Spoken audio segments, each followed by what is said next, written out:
नहमदुहु व नुसल्ली अला रसूलिहिल करीम अम्मा बाद फ़अऊज़ु बिल्लाहि मिनश शैतानिर रजीम बिस्मिल्लाहिर रहमानिर रहीम।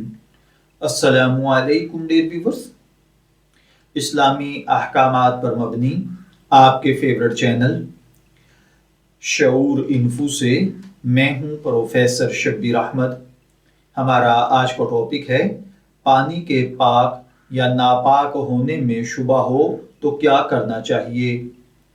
ये एक सवाल है जो कि हमसे एक भाई ने पूछा है। वो कहते हैं अगर 4 या 5 मंजिला बिल्डिंग के ऊपर से पानी गिरे और मालूम ना हो कि पानी पाक है या नापाक है, या इसी तरह बारिश का पानी अगर छतों से नीचे गिर रहा हो तो क्या वो पानी पाक होगा या नापाक होगा। इस हालत में पढ़ी हुई नमाज का शरई हुक्म क्या है।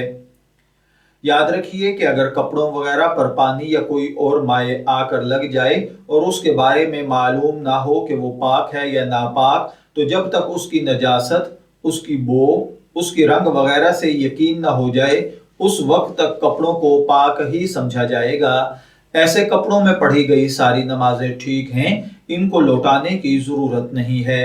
हाँ, अगर इस पानी के रंग, इसकी बो से इसके नापाक होने का यकीन हो जाए तो इस सूरत में वो पानी नजासत गलीजा के हुक्म में होता है।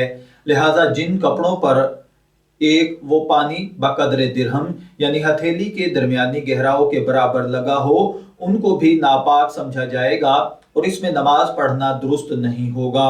और अगर नमाजें पढ़ ली हों तो वो वाजिबुल अयादा होंगी। मैं दुआगो हूँ कि अल्लाह ताला हमें इन बातों को समझकर इनके मुताबिक अमल करने की तौफीक अता फरमाए। शब्बीर अहमद को इजाज़त दीजिए, फिर हाजिर होंगे किसी नए टॉपिक के साथ। तब तक के लिए अल्लाह हाफिज।